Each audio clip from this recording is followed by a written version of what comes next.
O presidente Luiz Inácio Lula da Silva voltou a defender, nesta quinta-feira, oitava economia do mundo não deveria estar limitado por regras de controle de gastos.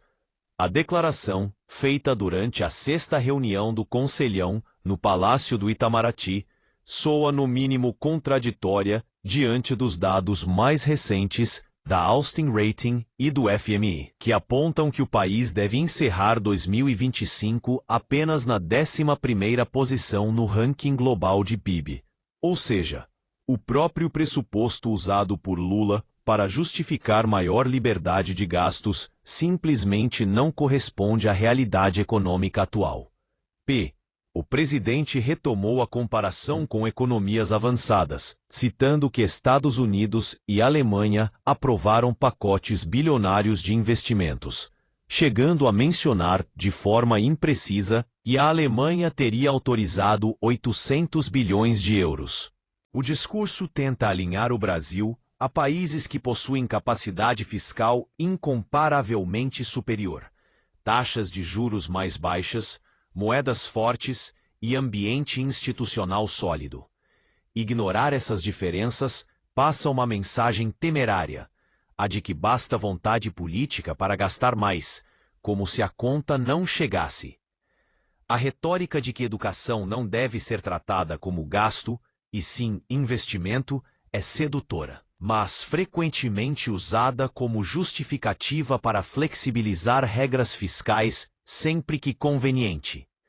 O problema é que no Brasil, ampliar despesas sem planejamento costuma gerar impactos que recaem justamente sobre aqueles que o governo diz proteger.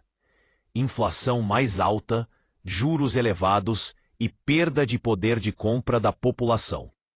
A trajetória do país nos rankings econômicos também não sustenta o otimismo presidencial. Depois de figurar brevemente como 7ª economia do mundo entre 2010 e 2014, o Brasil despencou para a 11ª posição em 2022. Subiu temporariamente para a 9ª em 2023, mas perdeu novamente espaço em 2024, ao ser ultrapassado pelo Canadá. Reflexo direto, entre outros fatores, da desvalorização de 27% do real em relação ao dólar. Ainda assim, Lula insiste em um discurso que tenta resgatar uma posição já perdida há mais de uma década. O governo afirma que não precisa de teto de gastos desde 2022, e de fato extinguiu o antigo mecanismo ao implementar o novo arcabouço fiscal, mais flexível e com brechas que permitem aumentos de despesas atrelados ao crescimento da receita.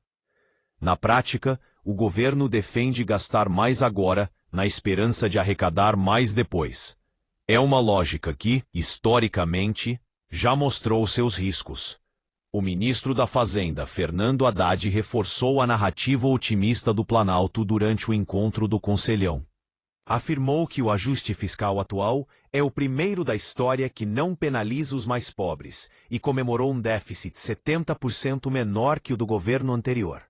Contudo, muitas das projeções apresentadas ainda dependem de receitas futuras incertas, da aprovação do novo IR e do comportamento da economia global. Fatores que fogem do controle do governo. O discurso governista tenta transmitir a sensação de que o país vive um período de estabilidade e expansão sólida. Mas a divergência entre fala e realidade econômica levanta uma questão inevitável. Trata-se de um planejamento fiscal responsável ou apenas de uma estratégia política para justificar aumento de gastos em um momento de perda de protagonismo internacional e fragilidade fiscal? O Brasil precisa de investimentos, especialmente em áreas essenciais como educação. Mas precisa, acima de tudo, de responsabilidade. E o maior risco não é gastar.